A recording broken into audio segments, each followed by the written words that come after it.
Welcome to the Surviving Siblings podcast. I'm your host, Maya Roffler. As a surviving sibling myself, I knew that I wanted to share my story, my brother's story. I lost my brother to a homicide in November 2016, and after going through this experience, I knew that I wanted to share my story and his story. And now it's your turn to share your stories. Hey guys, welcome back to the Surviving Siblings podcast. Today I have an incredible guest. Her name is Laura Weiss. Laura, welcome to the podcast. Thanks, Maya. I'm super happy to be here and tell Ben's story. I am super excited to have you here as well.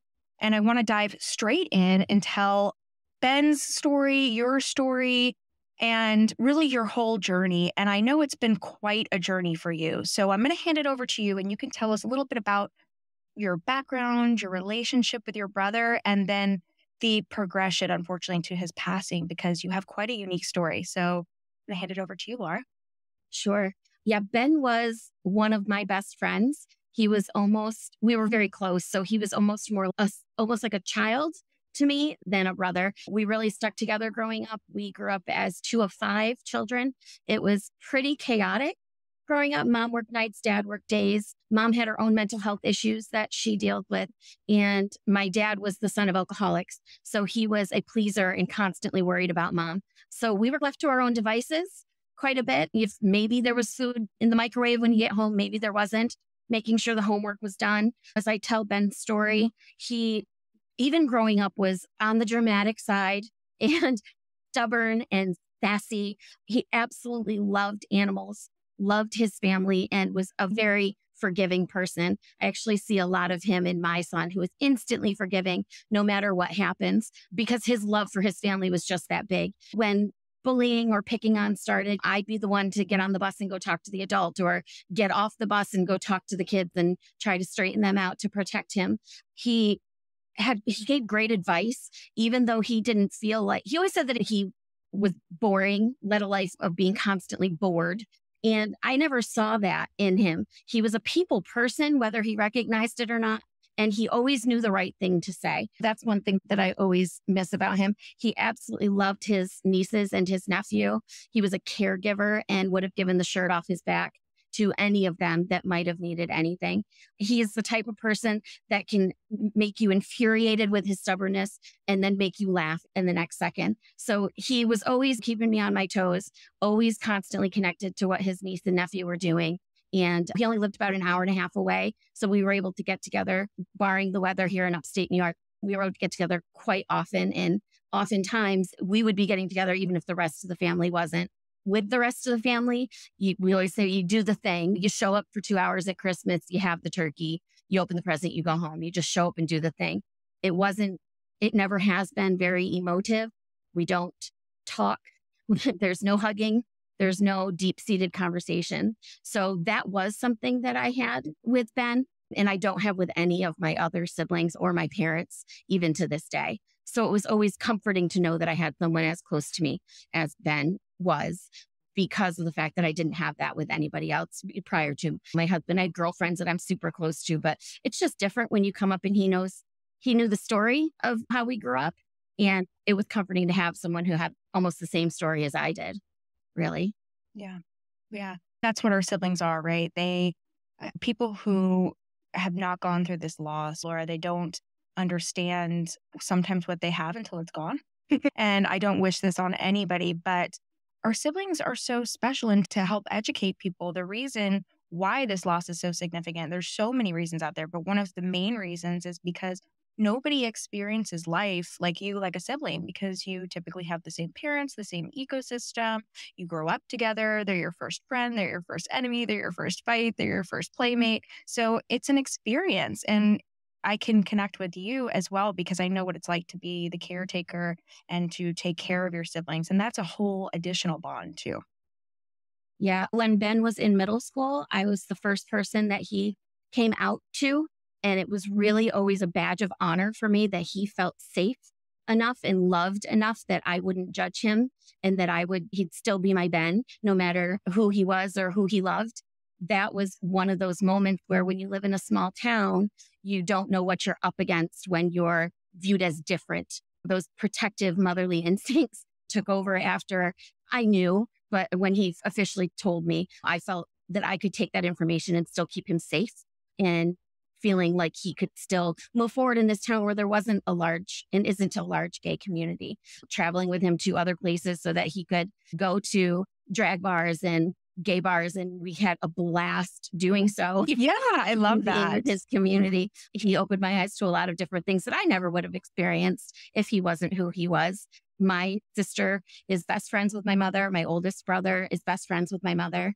My youngest brother, he has Asperger's, so he doesn't really have a whole lot of emotions, even though we didn't talk as a family or remote as a family. And then my parents were just so distant that Ben was really that connection to, he knew my relationship with my parents. He knew that I distanced myself from them and that I didn't appreciate how we grew up basically fending for ourselves in organized chaos.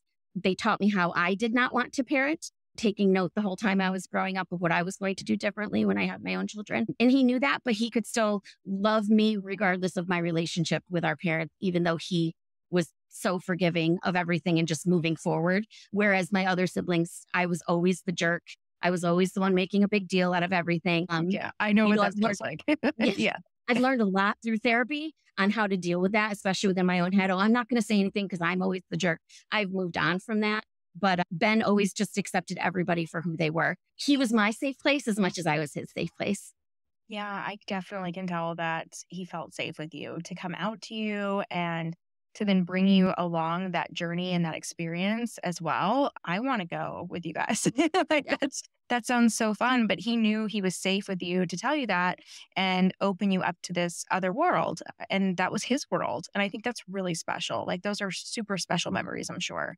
Yes. And now I can think about it and grieve him appropriately. It did take a lot of work. It took a lot of, when I initially sought therapy, I just sought grief therapy, but I ended up with a grief and trauma therapist, which I think was what the ticket was, because I had trauma that I didn't realize I had to work through in order to grieve him appropriately. I can feel sad. I can write about him in my journal. I can look at, I have his hat, one of his hats, and I have a pair of his glasses, a couple of his t-shirts. I can look at those things and wear those things and be okay and feel sad he's not here because it's not fair.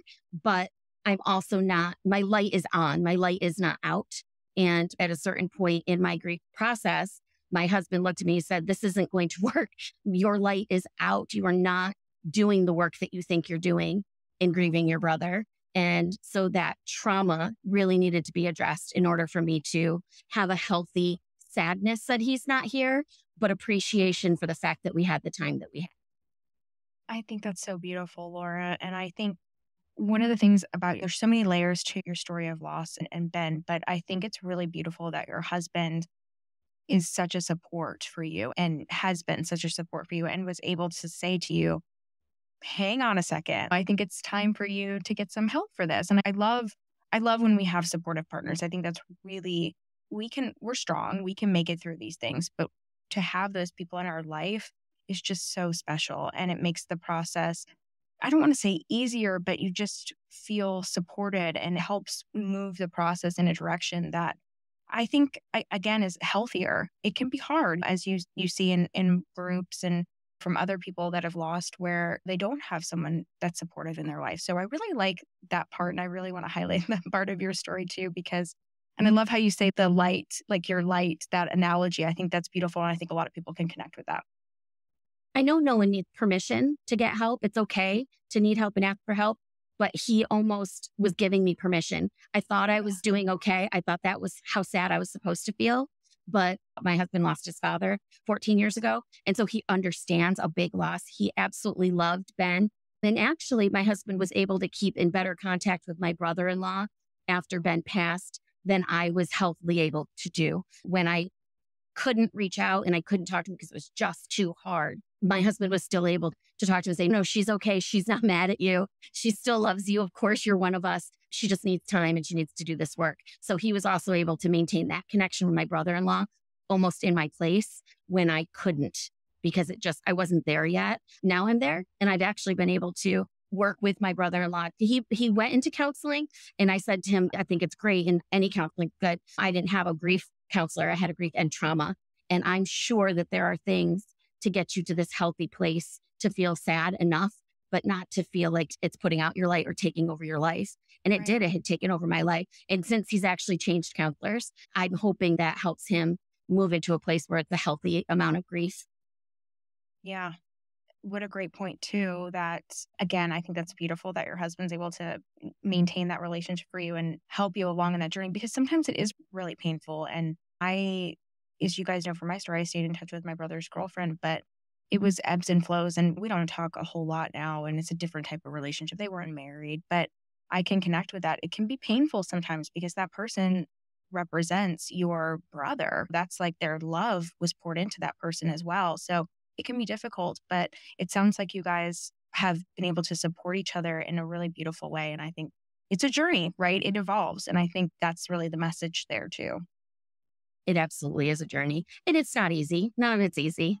We have to keep moving forward. I have my children who absolutely adore their uncles, and I need to be able to be healthy enough for them to feel like they can grieve this appropriately and that they can, how to move forward. And they're looking at me. I'm their role model in this. I don't do it just for myself. I do it for them too. And I've learned a lot about myself and a lot about how I interact with my family members. And I think that through work, that's even healthy and a healthy spot too. I know my healthy boundaries. And even though when Ben was passing, I made some promises that I had to rework so that they worked for me in terms of how I interact with my family. I was able to do that work and set those healthy boundaries so that I can move forward in a good spot just to be a role model for them, even if that's all that I'm able to do.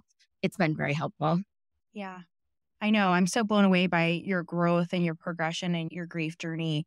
And it's a journey for life, like we say, right? But I'm just blown away. So I want to go back to the beginning of Ben's story, and his lost story, unfortunately, is a long one. It's a long story. And I know you're going to educate us today as well about what Ben unfortunately was diagnosed with and his journey.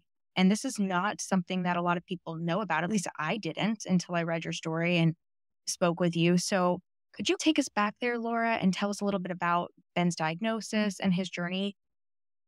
Absolutely. We didn't know Ben was sick, and actually Ben didn't know he was sick either. He ended up with a freak genetic condition called alpha-1 antitrypsin deficiency. It affects about 1 out of every 100,000 Americans, and it often presents as something like COPD or lung disease. It either attacks your lungs or it attacks your liver. Ben's was even more rare because his attacked his liver and not his lungs. So attacking your lungs is much more common.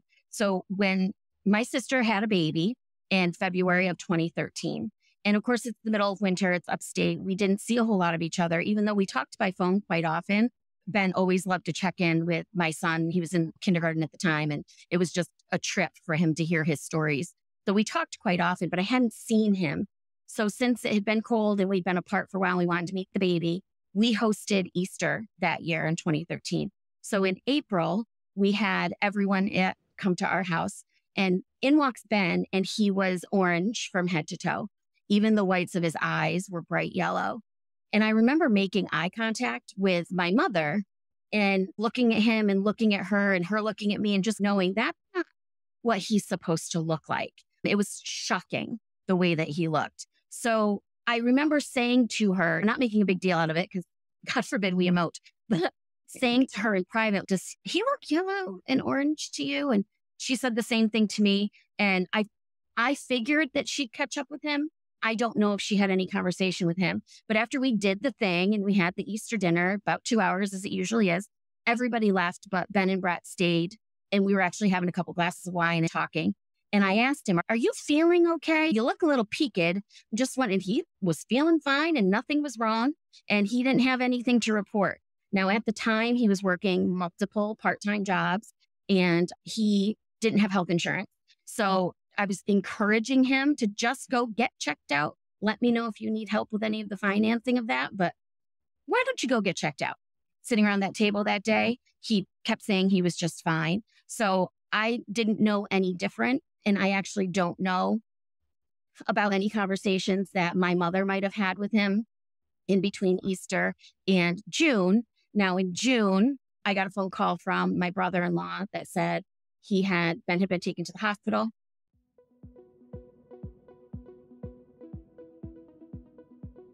We hope you're enjoying this incredible episode of the Surviving Siblings podcast. I'm your host, Maya Roffler. We'll be back in just a minute after hearing from our incredible sponsor. Are you a bereaved sibling, a forgotten mourner, or as we call it here on the Surviving Siblings podcast, a surviving sibling? Well, I am too. My name is Maya, and I'm the host of the Surviving Siblings podcast. I created this show for siblings just like you to help you along your grief journey. And now I've created even more resources to help you along this lifelong journey. I wrote the grief guide for the surviving siblings so that you and I can travel along this journey together. Within the guide, it has prompts to help you with a validation exercise that helps you validate your feelings of grief. We also talk about the stages of grief, and we also have a timeline exercise that helps you journal as you continue along your grief journey. I share tips throughout the guide on my personal grief journey as well and what worked for me. You can find this guide on Amazon.com. You can also click the link in the show notes. And of course, you can visit our incredible website, thesurvivingsiblings.com. In addition to finding the grief guide, you'll find merchandise that supports you as the surviving sibling, as well as our show. You'll also find our support group that meets every month, our Ask Me Anything Mondays, and so much more. So make sure to visit thesurvivingsiblings.com for more information, and don't forget to order your grief guide today. He hadn't eaten and slept. He'd been in a pain that was 10 plus for days upon days. His belly was all distended. And finally, he said, he had refused help. Finally, he said, no, I need to go to the hospital. I believe I was on my way home from work, because I remember being in the car. So I hung up. I said, okay, I'm going to go get the family situated and I will come to you. So at the time, my daughter, who had just turned 1, had something going on with her medically, and we couldn't quite figure out where it is. And this kind of comes into play with my relationship with my parents and how they responded, because I called them next. And they said, as I'm getting my 1-year-old and my 4-year-old organized and telling my husband what's happening and trying to get on the road to go see Ben, I called them, and they had just gotten to a conference for work that was in Virginia, and we're in upstate New York. And I told them, and my mom's response was, that's liver failure. And we'd never had a conversation about his health or what the yellow orange means. I'm not in the medical field in between. And she got very upset. But then they stayed in Virginia for 4 days. And that started the path of me really looking at my parents as just less than parents. Because in my opinion, I would handcuff myself to my child until I knew what was wrong and not let them down in that way. But they stayed for 4 days. So I went to be with my brother and my brother-in-law, and he had to be drained. His belly had to be drained. He had about 5 liters of fluid in his belly. And he had one gastroenterologist that kept coming into his room in the ICU and asking him questions that I never would have thought to ask him about his lifestyle and his medicines and what he drinks, what he eats. He was a cigarette smoker, and he just kept saying, that's not it. I can't put my finger on it, but that's not it. That's not it. And he knew there was something that was wrong. He managed to refer him to another gastroenterologist who gave us the diagnosis of alpha-1 antitrypsin deficiency. So your liver has something called a MELD score that's anywhere from 6 to 40. And the higher it is, the sicker your liver is. According to the research, alpha-1 tends to present between the ages of 25 and 50, usually white Caucasians with a European background. You have a protein that's made in your liver called AT, and it helps protect your lungs. If you don't have enough of this AT, your lungs can be easily damaged by pollution, dust, COVID, cigarette smoking, or smoking anything else. And often it's diagnosed as COPD. You can have treatment for the rest of your life. And live a relatively normal life, but there is no cure. You just have to do these augmented therapies. And the increased level of AT helps protect your lungs, and that protein is in there. Now, Ben affected his liver because his liver was making the T. It just wasn't able to release the AAT to his lungs. So he was getting somehow all that trapped down in his liver, and his liver wasn't functioning correctly to release it to his lungs. So he used to get really mad because they would always say that he wasn't sick enough. As long as he took his meds, his MELD score would stay down, and he just wasn't sick enough, because you can have a liver transplant or lung transplants. And he met with those teams in a bigger city in our state, and they just kept saying, you're not sick enough to even go on the list for a liver transplant, which was infuriating for him. His MELD score highest was never got higher than 22. It was usually between 17 and 22, which is pretty sick, but nowhere near 40, which is where he would end up on a list for the potential of a liver transplant.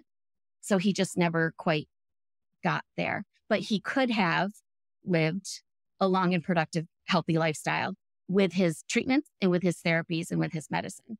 The problem with Ben is that he is extremely stubborn. And so about once every 6 months, we just started riding this wave. About once every 6 months, he would hit the wall, and the medicines made him sicker than he wanted to feel. And he wasn't going to survive anyway. And he'd stop taking his meds.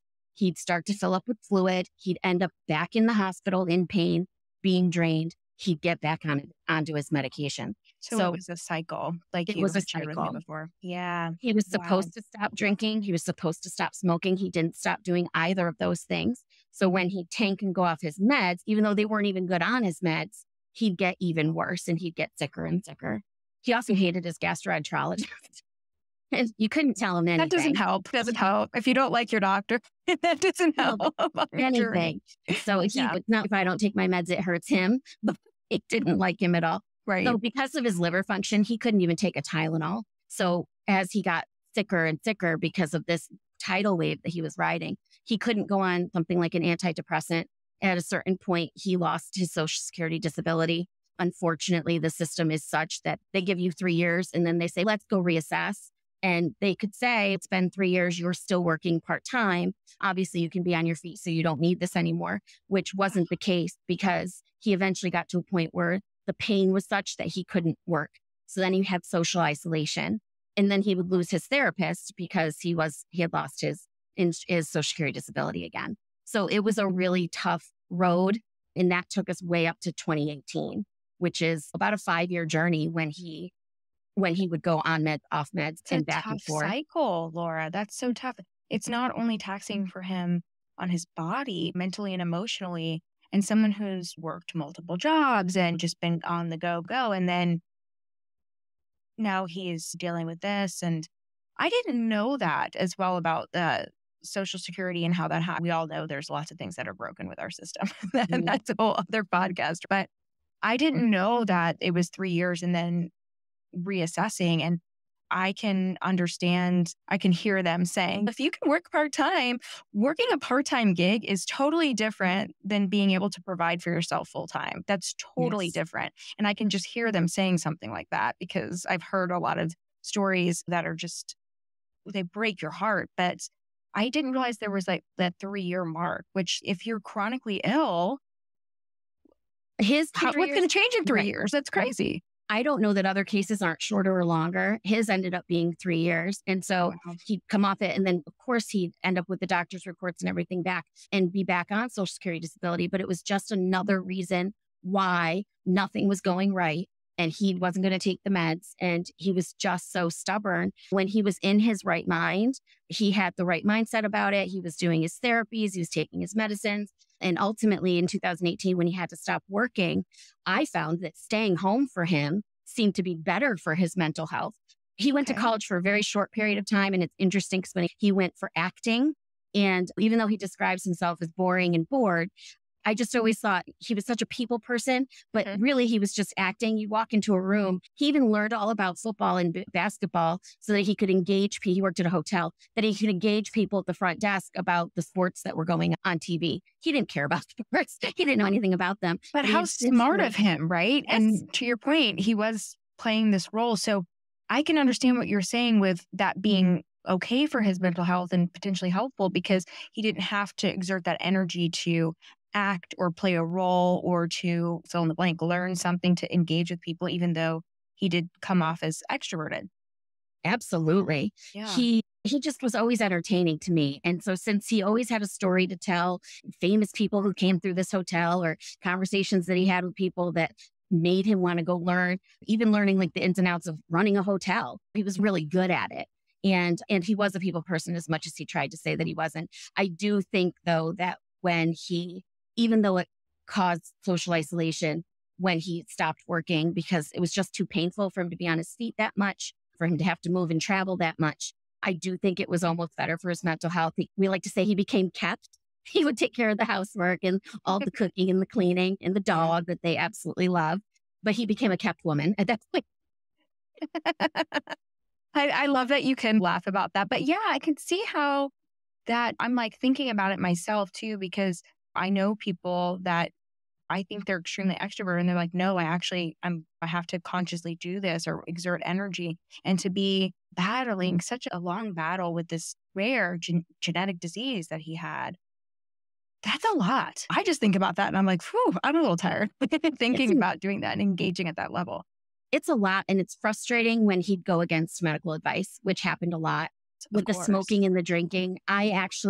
Once we knew what his diagnosis was, it turns out that both parents have to have the deficient gene in order for any of their children to get it. As far as I know, neither of my parents knew that they had this deficient gene. But the more children you have, the more likely a child is likely to get it. Because I have children, I went and I was tested and I do not have the gene. So my children are safe, thank God. My oldest brother has 2 daughters. He was tested. His girls are safe. My sister was tested. She has a child.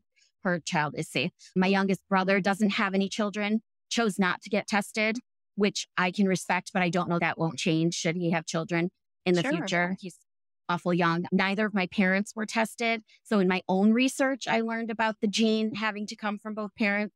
I'm sure my mom knows that because she's in the medical field. I don't know that my dad knows, or just the guilt alone that they would carry on themselves for it would make it worthless for them to get tested. So if he doesn't know, it's probably best because he's definitely a worrier and a perseverator. And he would worry about how that would affect my mom. If she knows, she's definitely hiding it from him. But he never stopped drinking or smoking either. And those are 2 things that could have helped with his progress moving forward, along with using the medications and not tanking. So we actually hit a kind of a wall June of 2021. We stayed the exact course that he had been on. And then in June of 2021, I got a call from my brother-in-law that Ben had been dropped off on the front lawn by his supposed best friend, drunk as a skunk. He'd been on a bender for days and days. He had all these empty liquor bottles in his closet that he was hiding. And that my brother-in-law just needed help. He needed a come to Jesus sort of moment. Did your brother-in-law think that he hadn't been drinking at that time, Laura? Was he thinking that he was abstaining from alcohol? And then this was, oh, wow, all this kind of came crashing down? Or what happened leading up to this? Because this was a significant moment in the journey. Sure. So I think he knew that he drank. I don't think he knew the extent of his drinking. Right. I don't think bottles and oh my gosh. Yeah. I don't think any of us knew the extent of his drinking. His best friend apparently did. I tried reaching out to her multiple times and that I've stopped doing that for my own mental health. Yeah. So I don't think he understood the extent until that morning when he's crawling in the front door and then he found the bottles. So it was time for a mini intervention. I called my siblings. I called my parents. My parents actually did go. We drove separately, but my parents actually did go. And it was extremely painful. It was one of the worst moments ever of my interactions with my brother. It was very sad. And my brother-in-law did the majority of the talking. And then we just supported him and we had to lay some ground rules. If my parents ended up laying some boundaries and ground rules, I don't know what they were. I was unceremoniously let out of the house after I laid mine. And I just said, I want you to be a part of my life and my family's lives, but we can't do this up and down anymore. We can't do this if you're going to be not cognizant of your own medications and your own health because we want you around for a long time. And I don't want to go tell my children that you had alcohol poisoning of all things. And that's what took you out. So I just said, until you can get yourself together, I'm just not going to have contact with you. And it was awful, and often people who hurt people. So he had many nasty things to say, which is fine. I had broad shoulders and that didn't affect me. And I don't know if my parents set any boundaries, but that led us to not talk for a little, almost 2 months. He finally did reach out on my birthday, which is in late August, and said, when you said, I don't want to have any contact with you, is that forever? Because I don't want that. And so I absolutely not. It's not forever, but let's get healthy together. From what I understand, he had not been drinking. He still smoked till the end of time, but he had not been drinking. And so we started going back up and going on play dates with the kids together and FaceTiming together and doing all those things throughout the fall, which I'm really thankful for, because in November was when his story ended with his journey. Unfortunately, we hadn't talked a couple weeks before, and I don't know why. The only thing I can chalk it up to is that I'm a teacher and I went back to school, and the fall is really busy, which is a horrible thing to say. I had asked my brother-in-law to look back at Ben's phone to see, was there someone he was communicating a lot with beforehand, texts or pictures or phone calls, and nothing out of the usual. We had FaceTimed maybe 2.5, 3 weeks before, but we really hadn't talked leading up to his death, which is terrible. I still think about that, but I have my journal and I write to him all the time, and I know that he's with me. So this past week we were on vacation, and we always say, oh, pennies from heaven when we find a penny in public, my children and I. We found a penny every place we went. So we knew he was glad. That's your sign. I love that. That is our sign. So we know he's with us. So on November 1st, he had a doctor's appointment that was just regularly scheduled. And this is of 2021. And his levels were off the charts. The doctor was very concerned.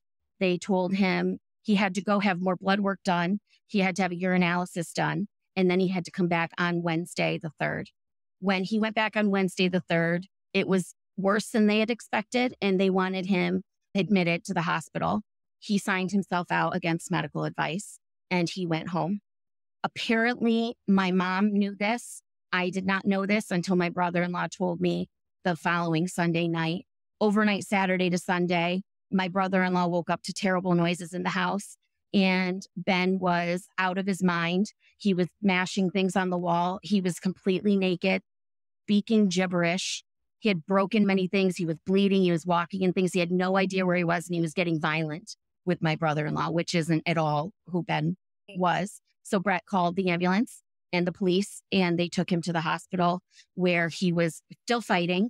He had to be strapped down to the bed and things. He still managed to get up and try and push and shove the nurses. Just stay where you're supposed to be. So stubborn. Even in that state, he's showing his true colors as a stubborn person. I enjoy your story, even with the hard times, because as we've shared with each other before, my brother Andreas is extremely stubborn too. And as you guys know, listening to my story, it's a very graphic part of my story, but at the end, when he's rejecting everything that could potentially have kept him going, and I watched all of that, I can look back on that now and I think of how stubborn he was too. So I can connect with you on that energy, Ben, because even till the end, they're stubborn and they're fighting. So yeah, I totally understand that. Mm-hmm. Yeah. Until he decided he wasn't going down without a fight. That was totally who he was. So Brett called me in the middle of the night, let me know what was happening. Monday morning, my parents went. I wasn't able to go Monday, but I took off the rest of the week because I didn't know what was going to happen. So I wasn't able to go Monday. My parents went up, they saw him, they talked to the doctors, and they came home, which I didn't understand at the time. I will say that when I went up on Tuesday, and you're basically sitting and staring and waiting, and it was much easier to hear the doctor say, okay, he's now in an induced coma, and here are his levels, and this is what we're watching for, and then come and sit at home, then sit there. So I understand now why they went up and came back each day. I didn't at the time, but it was much easier to come back home than sit and stare there. On Tuesday night into Wednesday, they ended up putting him on life support.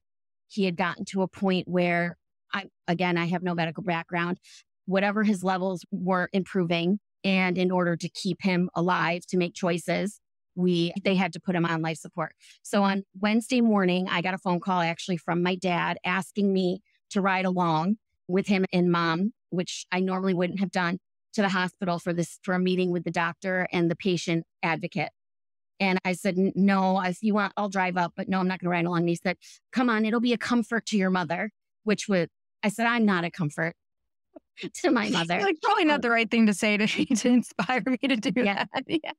And now and I did, I ended up riding along, but now looking back, I know why they wanted it to be me, because had I not sat in that room with them and my brother-in-law and the doctors, I know they thought that I would have blamed them for the decisions that had to be made.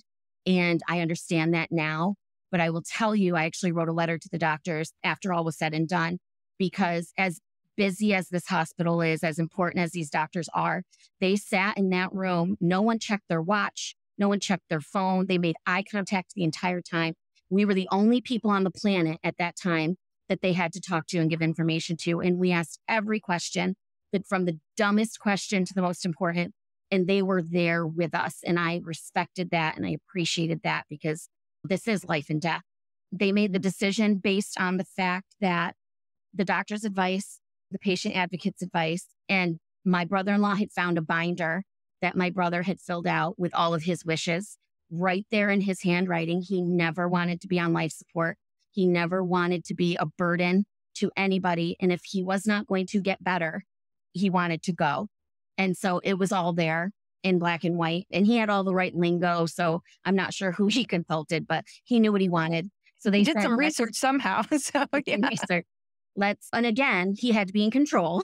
Determined, in control, that's stubborn. Yep. I feel his energy. Totally. Yep. So they said, let's watch his levels overnight. Things can change at any time in an ICU. They said, let's watch overnight and tomorrow make the final decision, which was going to be on the Thursday, the 11th. And the decision was made on the 11th that he was going to be taken off life support. So we called all the siblings, my husband. We were all able to be there. While he was on life support, they only allowed one of us in at a time. And we were able to have as much time as we wanted. And then they said, if once he's off the life support, there's no time limit and everyone can be in there, COVID restrictions, things like that. And no one will bother you. Around 4:00 on that Thursday, they took him off life support. We were not in the room when they took him off life support, but we were able to go in after they had taken all the machines and gotten him cleaned up. And then we were all able to go in there. Now, we still gave each other the time to talk to him and be with him one-on-one if we wanted that. I was able to show him videos of the kids and pictures of the kids. We had our 3 favorite songs, had a little dance party, and I sang way too loudly, I'm sure, that I thought he might appreciate. And I was able to say what I needed to say at the time. So that was good. We made the choice not to have my kids come. None of the nieces and his nephew, my son's the only boy. We made the choice not to have them come and see him that way, which was, I think, the best choice still to this day. And then we just waited. And especially in a family where you don't emote, that the challenges are real. My oldest brother just wanted to pray and preach very loudly. Mom was just very factual and about the medical numbers on the screen. My sister was basically the same way. My dad didn't want to hear anybody talking about anything and kept asking what else we were going to be doing. He just couldn't quite see that once he was off life support, that this was going to be it. I tend to approach these things with humor, which is off color and not probably appropriate in a lot of situations, but laughter helps me through things. And then Me too. I can connect with that. Definitely. Yeah. And I think a lot of people listening to this too can relate to this part of all of your story, Laura, and Ben's story. But I think bringing light to the fact that we all go through these, when we go through a really intense moment like this, we all handle it differently. And the fact that 2 years into this journey, after you've lost Ben, you're able to say, you know what, I handle it this way. This is how everyone else handles it. And this is their process. Because I think that's where some people can get stuck in their journey, right? Looking at around them and other family members. And we don't understand why people handle things in different ways. So I think that's another key point in your story. It's very challenging. And I tend to get loud and sarcastic and probably say a lot of things that are inappropriate that I think are funny. My dad thought I was yelling at Ben the whole time. He'd say, stop yelling at him, stop yelling at him. Not, and I was able to respectfully, I'm not yelling at him, and then just stop whatever I was saying and move on because I knew that bothered him. But it was very challenging to feel so separate from the 6 people that I should be so close to. Yes. In those moments, I knew that I wasn't going to I knew that I didn't want anyone to touch me because that was going to throw me over the edge. But it was almost like, I don't want you guys to touch me. My husband was a different story. My girlfriends, my brother-in-law, different story. I wasn't there yet. Respectfully now, after the work I've done, I can say I appreciate how they needed to grieve and they couldn't put it into words. I was able to say how I needed to do it. And that's just how I'm different from them. And that's okay. So we talked to him a lot and we talked to each other quite a bit. But after a while, my dad was basically delirious and my sister and my brother-in-law decided that they needed a little bit of sleep. Around 1, they went back to my brother's house to catch a little bit of sleep. And my oldest brother, my mom, and I just never left the room. We were there the whole time. Around 5, we thought he was going to go. And so we called and we had them come back. We all gathered around and basically said goodbye. And I held his hand and then he didn't. And then around 6, we thought he was going to go. And we all gathered around and asked him not to haunt us, but to send us nice messages. I'm like, please. There's your humor coming in. Will scare me, but send me pennies from heaven. And then he didn't go. And then again, around 10, we thought he was going to go and he didn't go. And I don't know if that's the normal trajectory of someone when they're off life support. But finally, my brother-in-law said, it's 10 o'clock now. We've been up all night. Let's get some food in our bellies. So he went and just got a bunch of sandwiches and drinks and sat him down and we hemmed and hawed and didn't. And then finally, we all sat. Everyone had a sandwich. Everyone had a drink. And at 10:53, he went on November the 12th of 2021. So in pure Ben fashion, he made sure everyone else was taken care of, that we all had some food in our bellies, that we were all just calm and cool and sitting, relaxing. And then he went ahead and left us. Fashion too, because it took him a couple times. I know. Could he not? He put you guys through it a couple times, but I think that's a really beautiful part of your story, even though it's such a hard part of your story, is the fact that you guys all had something to eat and drink, and then he was ready. And that's totally him. I was able to hold his hand, and I had one hand on his chest and one hand holding his hand. And my oldest brother, who was also in the medical field, thought to get the final EKG read from those last few seconds. And I actually have a tattoo over my broken heart of his heartbeat. I love those tattoos. Like, I love that. Oh my gosh. I'm so jealous of you guys because I think that's so special. I love that.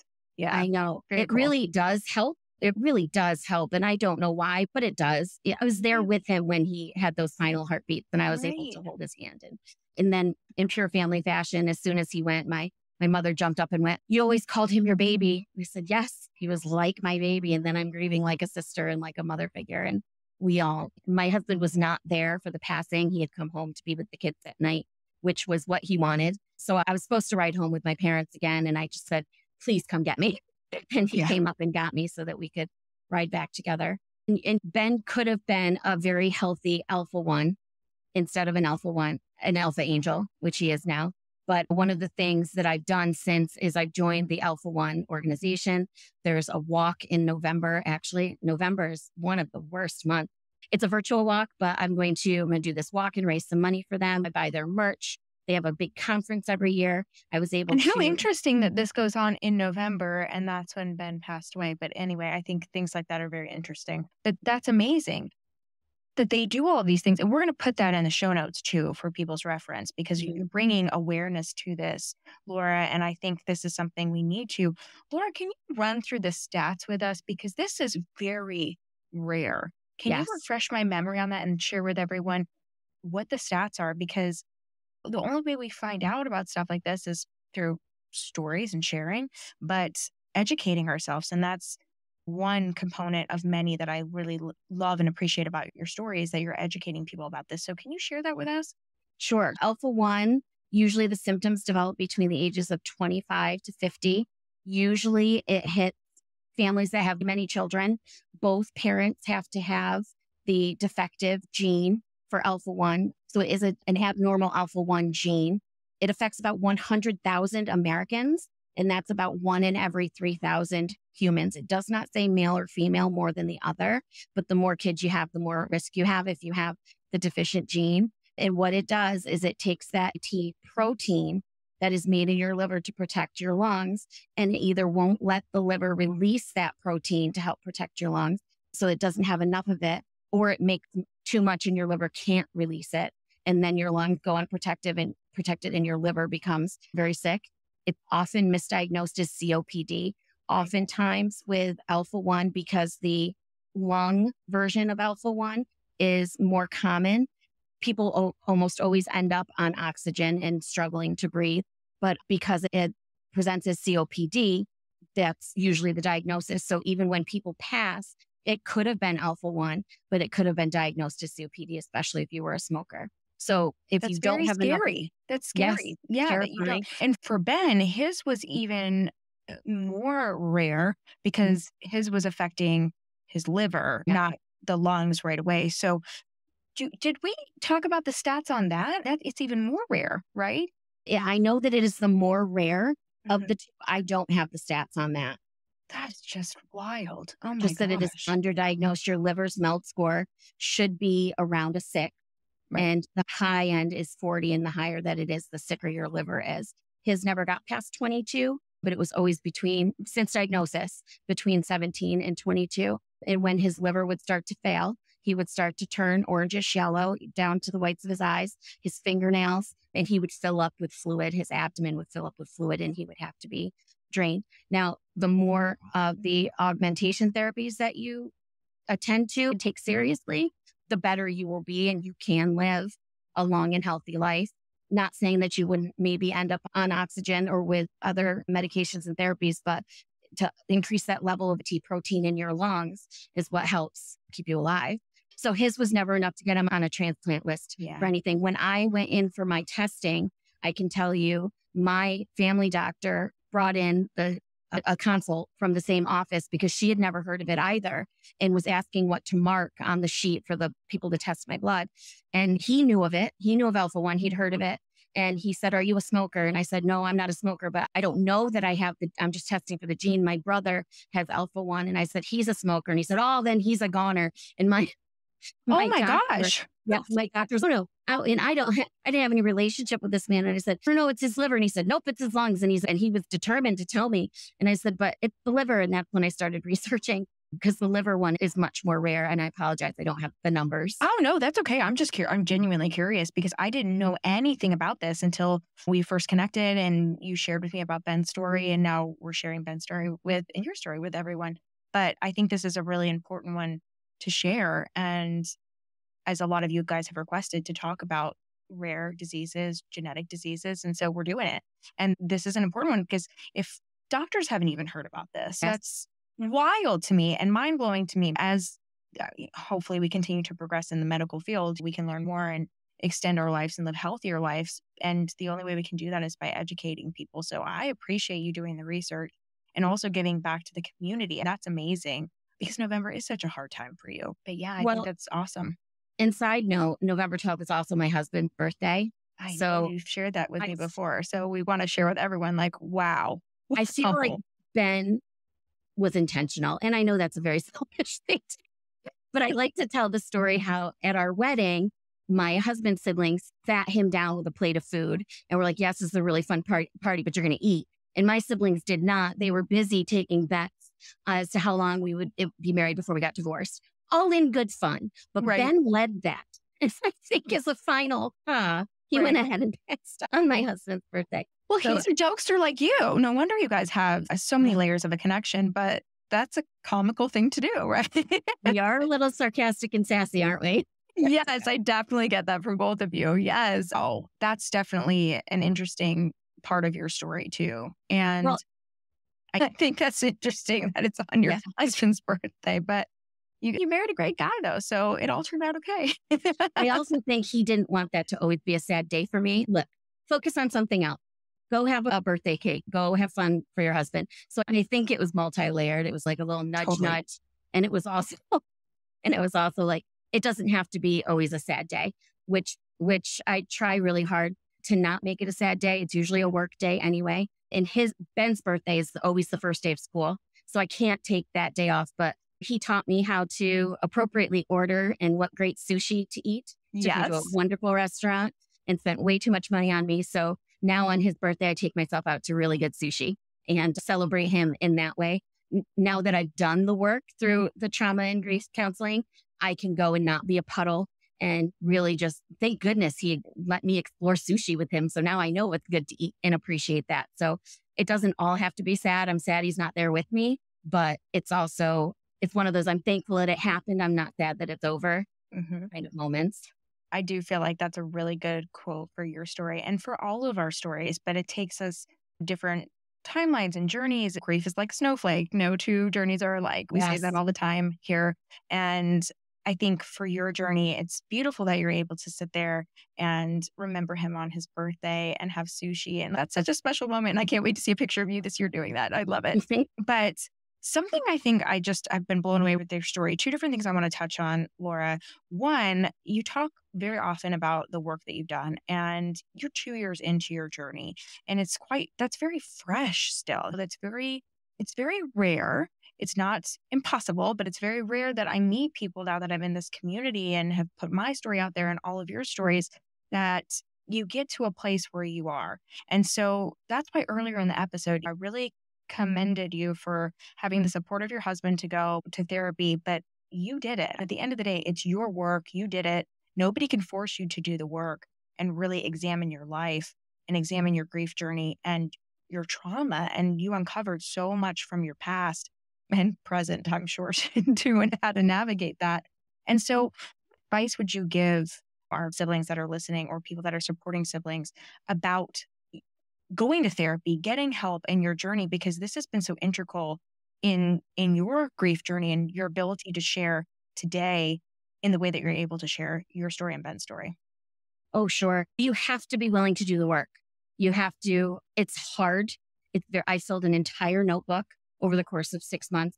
It is and that's not how long the therapy was, but just in 6 months, I filled a notebook. It's very challenging. You have to be willing to do the work. You have to find a counselor that you connect with. I, of course, never met this woman. We met virtually every time we met, but she would just ask the right question or assign the right homework. Write a letter to yourself go create a timeline when. She just had assignments for me, this homework that I did and I could choose when I did it and where I did it. So right mind frame. Okay, now is my 30 minutes to be uninterrupted with my notebook, to sit with Ben's things and really feel it. I had to be intentional. I had to be willing to do that work. And it had to be, I'd get angry. I'd get real mad. I had one letter that I wrote to my mother that I destroyed. I knew I was never going to send it. And I said everything. And then I just destroyed it to the point where I ended up putting it in the sink full of water. It's like it completely was destroyed before I threw away the mush, because that's what I needed to do. So you have to be willing to feel the feelings. You have to be intentional about the homework, and you've got to be willing to go there. If I wasn't, I wouldn't be in the place where I am now. I'm sure of it.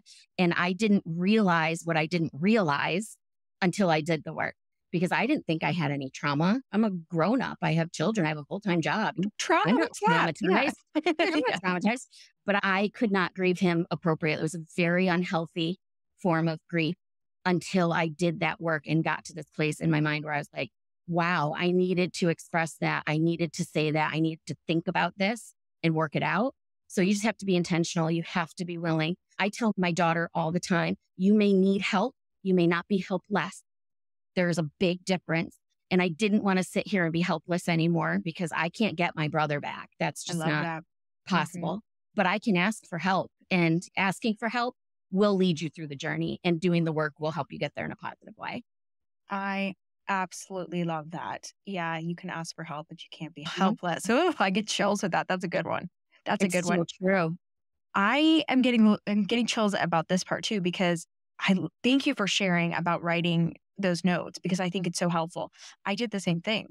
I'm blown away that you're 2 years into your journey, just shy, of course, when we're recording this, but I did the same thing. I got stuck in anger, as I've shared with you and everyone else. For me, I can't even imagine being in the place that you're at 2 years in, but I find it inspiring. And I encourage all of you who are listening as well to take it as an inspiration and not as a rush or a slowdown, depending on where you are in your grief journey. Everyone's different.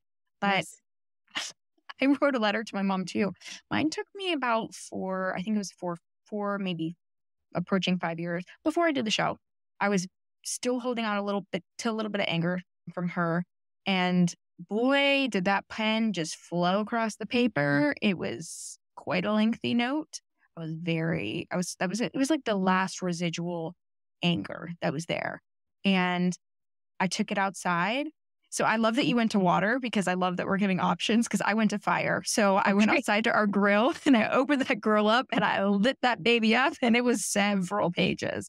And there's something that kind of leaves your body when you do that. It's like you release it, because it's not necessary to tell them all of those things. Maybe you feel like you need to. And when I say you guys listening, deal with it in the way that's healthy for you. But I love that you put yours underwater and it disintegrated, and I lit mine on fire, because there is a release that happens. I know I felt that as well. And I started to feel like I propelled to the next moment in my grief journey after that. And I didn't think I even realized how stuck I was on some of the things that came out of that pen. It's interesting, right? That exercise. I didn't realize at all. Yeah. And what we have to realize, I think, and this is purely my opinion, is people often, and especially as women, if you think of yourself first, you're just selfish. Get out of your head. You're just selfish. But that was for me. That wasn't for my mom. I'm the one who has to live in my head and with my heart. And what purpose would it be to say all of these things and drag? She probably, I don't know if she would even remember a quarter of the things that I wrote about. So it was for me, and it wasn't selfish. It was so that I could move forward, because I have to live with me. If that was for me, that wasn't for her. So it wouldn't have served any purpose to send it to her or read it to her. I needed to get it out of my system and then put it in the past. Mm-hmm. Beautifully said. I couldn't say it any better myself. Perfectly said. One more thing I want to talk about, before we talk about where to find more about Alpha One and connect with you, is, as you've woven so beautifully throughout your story, is your complicated dynamic with your family, right? Ben was really your rock, your baby, your all those things in the family, your connection in your family. And I connect with that part of your story. And I'm sure a lot of you guys listening will connect with that too. And I've been asked many times to share stories on here about complicated family dynamics, because we all know mine's very complicated, but yours is as well. But not everybody, it's interesting, because from being on TikTok lives and different things like that, some people are very comfortable sharing the family dynamics, and a lot of people are not, but they're comfortable behind a screen being like, yes, I'm going through this, help me, share a story. So I really, again, commend you with how open you are and just able to share this. A question I get from a lot of people, so I want to turn this over to you, is what does your mom think, or what does your dad think, or what does your family think about it? They all have different opinions about this, but I feel like it's I owe this to myself. I owe it to my brother, and I owe it to the story and to anyone who needs help along this journey to share that, no, we're not some perfect family that went and scattered my brother's ashes. And I think there's power in being vulnerable and power in sharing that, but not everybody's able to do that. So how have you gotten to a place, Laura, where you're able to share and say, you know what, I had to put these boundaries up with my mom, my family, and get to a place where you're okay, because this is very public where you're talking about this. Can you share that with us? Sure. I used to say with my family, set your expectations low because they will reach them. They're weird, but they're mine. And just relay it as lessons for me to learn as a mom, as to not do with my children. And I still think of that quite often. But it became even bigger than that, because even as I, in the podcast and with my friends, with my family, describe the different relationships and dynamics in my family, they're all very individualized. Everybody is an individual. Everybody's different. We talked before about how my mom wasn't my sister's mom. My mom wasn't Ben's mom. My mom wasn't my youngest and my oldest brother's mom. We all had very different experiences. So where my sister's perfectly comfortable defending her and being her best friend, that's great for her and her relationship with her mother. That's not my relationship with my mother or even my father. And I know who they are. I know what I can expect from them, but I have to decide how I was parented isn't how I'm going to be parenting. And through the work that I've done, and only through the work that I've done, I decide what I carry forward with me. And that's the most powerful thing that I've taken out of therapy is when she said, you've put it all down. You've said it, you've written it, you've thought it, you've cried it, you've screamed it, you've laughed about it. You've put it all down. Now, what do you choose to carry forward with you? I'm not carrying any of that forward with me anymore. It's too heavy. It's too painful. And I need to be in a place for myself, for my family, for Ben, for my life where it just is what it is. And I choose what I carry forward. So I'm not carrying any of that stuff forward anymore. I already had a little mini test where my mother had some surgery and needed someone to sit with her for a couple hours, 3 days in a row. And being on summer vacation, they knew I was available. And I went and I did it. And I didn't leave spiraling. I didn't leave crying or in a rage. It was all very polite with some TV watching, some conversation about work. And then I came home and went on with my day. And it was absolutely fine because I choose what I carry forward. I used to always think, oh, I can't say this or I can't do that. I can't schedule this because I'm always the jerk. What their opinion of me is none of my business. I choose not. Oh, I love that one. Forward. That's a good one too. What your opinion of me is none of my business. I can't take credit for it. I stole it from someplace. But I have a shirt that says that on there. Again, another chills moment. I literally have a shirt that I bought a few years ago in the middle of this, like the thick of it, when I was thinking that way too, Laura. Yes. And I was just like, and I found that quote. I was like, that's it. That's how I'm feeling right now. Yes. I love that. It's none of my business. I know how I feel about me. I know who I am. I know who my family is. And I'm going to choose not to carry that opinion forward. I'm just not going to do it anymore. So it's a very powerful place. And that really helped me turn so many corners. So family dynamics are challenging and difficult. And especially if I say Ben was my glue and the glue isn't technically here anymore, but he's always with me. I can still interact with my family in a very polite, positive way. And I'm just moving forward. Yeah. Yeah. And I think what you said about I'm not going to carry this with me anymore. Carrying all that stuff with you, it's heavy. It's really heavy. And the journey forward is exhausting when you're carrying it with you. And I love when we talk about metaphors or things like that on the show and you can really envision it because I'm quite a visual person. And so when you share that, I just envision being held back when you're wanting to carry so much with you. You don't have to. You can take with you what you want. And I think what a great therapist, what great work you've done, Laura. And I'm just blown away by your story. And I want to thank you so much for sharing your story, Ben's story, so openly and vulnerably with us on the show. Can you tell us, we'll put this in the show notes, of course, but tell us where to find all the Alpha One information that you were sharing earlier in the episode. My pleasure. Alpha One, and it's the number one.org is their website for their foundation. And they have many things you can do. There's support group, there's question and answer. There's a newsletter that's completely free that comes twice a month. There's walks and conferences and things like that if you want to learn more. It's my pleasure to share his story. He would hate it.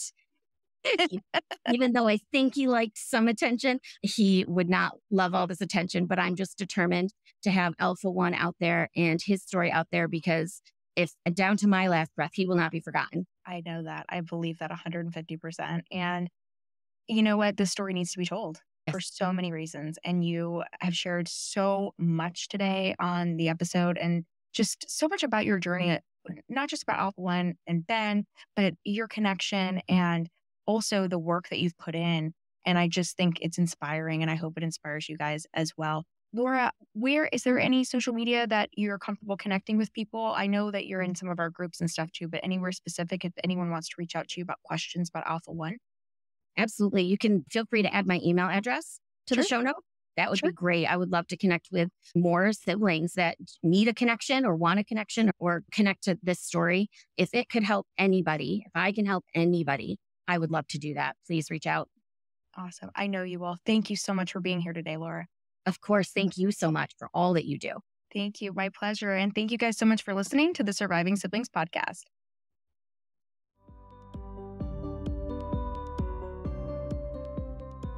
Thank you so much for listening to the My Opinion podcast. Make sure to follow us on all major social media platforms at My Opinion Podcast. And don't forget to follow Lily at Upcycled by Lils on Poshmark, TikTok, and Instagram. And don't forget to follow Maya at Maya Roffler on Instagram, TikTok, and Facebook.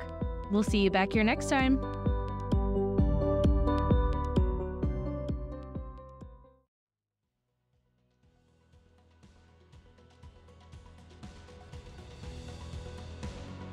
Thank you so much for listening to the Surviving Siblings podcast. If you enjoyed this episode as much as I did creating it for you, then share it on your chosen social media platform. And don't forget to tag us at Surviving Siblings Podcast so that more surviving siblings can find us. Remember to rate, review, and subscribe to the podcast. And don't forget to follow us on all social media platforms. We're on Instagram, Twitter, and TikTok at Surviving Siblings Podcast. All links can be found in the show notes, so be sure to check those out too.